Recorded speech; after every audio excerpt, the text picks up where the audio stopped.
I have 8 cards. 1, 2, 3, 4, 5, 6, 7, 8. Picture yourself, you're at Kohl's shopping on normal Saturday, you hear a loud boom. The building's shaking, stuff's falling, people are screaming, you hear people crying. Everything's just pure chaos. Well, that's how the civilians felt in 1987 when the Hippocor bombing occurred in a parking garage under a shopping center. It'd be like a mall that we have in Folsom, something like that. With this impact that happened, it was one of the major Spanish history events that have happened. It highlighted terrorism on civilians and ongoing problems against ETA. This speech will cover the background of ETA, the event of the bombing, long-term goals that they had to prevent this, and the aftermath of what occurred. ETA was founded in 1959. It was to use violent tactics of kidnapping, bombing, assassinations, all of those major criminal things. The whole point was to achieve independence from Spanish government. They were trying to create their Bosque state, my apologies. They didn't like that the Spanish government had control over that region. According to a report by BBC in 2011, ETA's history is marked by violence with over 800 deaths and many more injuries that were occurred from this specific group. The Spanish government tried to crack down on ETA. They heightened their military actions to prevent this, but with that trying to be put into action, it ended up heightening ETA's violent agenda for the group. Following the death after the dictator Francisco Franco in 1975, Spain transitioned into a democracy. With the tensions remaining high, especially in the Basque country, the International Journal of Contemporary Spanish Politicals in 2015 emphasized ETA's violent actions and agenda. The response that the government had and the interactions that they had with the European political frameworks. The 1980s saw ETA's activity and became more widespread with the acts of violence, including bombing in public places, becoming more brazen and indiscrimination, making it clear that the group would not do anything or stop anything that they had on their agenda until their goals were achieved. With the group targeting civilians and public places and major populated areas within the small cities within Spain, the government and other government officials as well, they were targeting. They were seeking to destabilize the Spanish state and draw attention to their whole cause overall. In a 1987 article from El País, I don't know how to say it, but I'm still going to butcher it anyways, it highlighted ETA's agenda. It highlighted the violent tactics that they tried, everything that they attempted to do to prove their point along why they should be their own nation, causing widespread fear along public and other civilians and a lot of rage, actually. They raged a lot of people. Moving on to the planning and execution of that and the aftermath of the Hippocor bombing.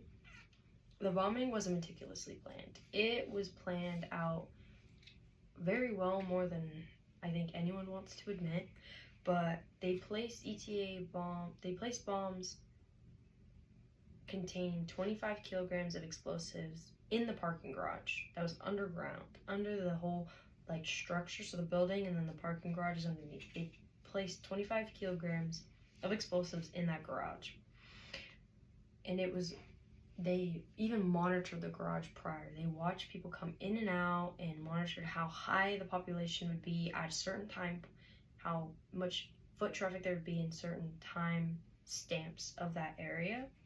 And it even mentioned that in an article that they watched and monitored this area for weeks on end, trying to figure out when to do it, what time, etc. And sadly, that the most common time was at 5:30 p.m. the bomb was set off. It killed 21 people and injured over 40 other people. This was to show that no matter how many people, how many casualties, how many people were injured, this group did not care how many people they were hurting or how many people it was affecting. They were going to stick to their agenda no matter what was in their way. They were going to make sure it happened. And a witness was interviewed from this, and they explained that it was a horrific scene. Debris was everywhere. It smelled horrible. Stuff was a mess. Everything was so out of whack. There was blood everywhere. You can picture it in your own head. The bombing sent shockwaves throughout Spain. First responders tried to get there as fast as they can, and with that, the government launched an investigation on ETA, trying to prevent this. After their first actions with military did not work effectively, it ended up leading into an international occupation into combat terrorism, and an article reported that public outrage following the attack with cities demanding stricter laws on terrorism. The civilians were not happy about this. They were trying everything with their own voices in that time to show that they were not appreciating anything that was going on.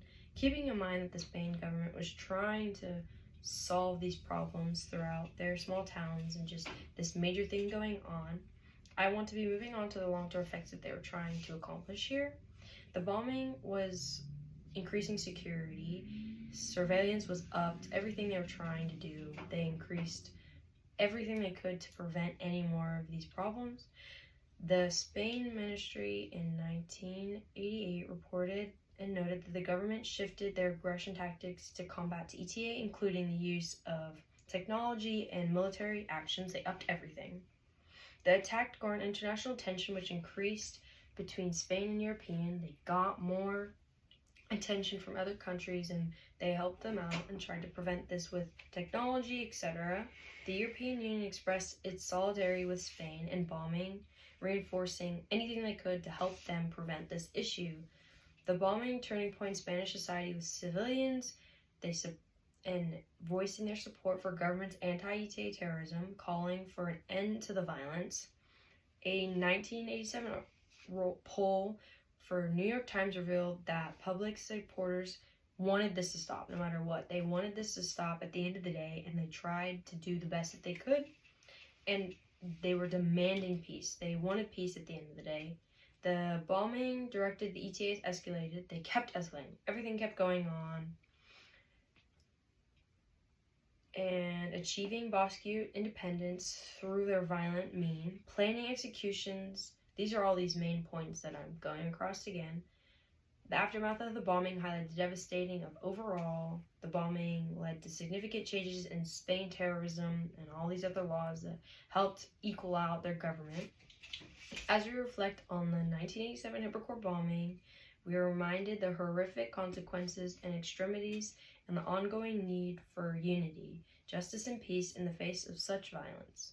The bombing may have been a tragic moment in Spain history, but it's also sparked a collective resolvement to the terror of the define of that era. So overall, we need to all become as one, and it was very much proven when this traumatic moment happened within this country.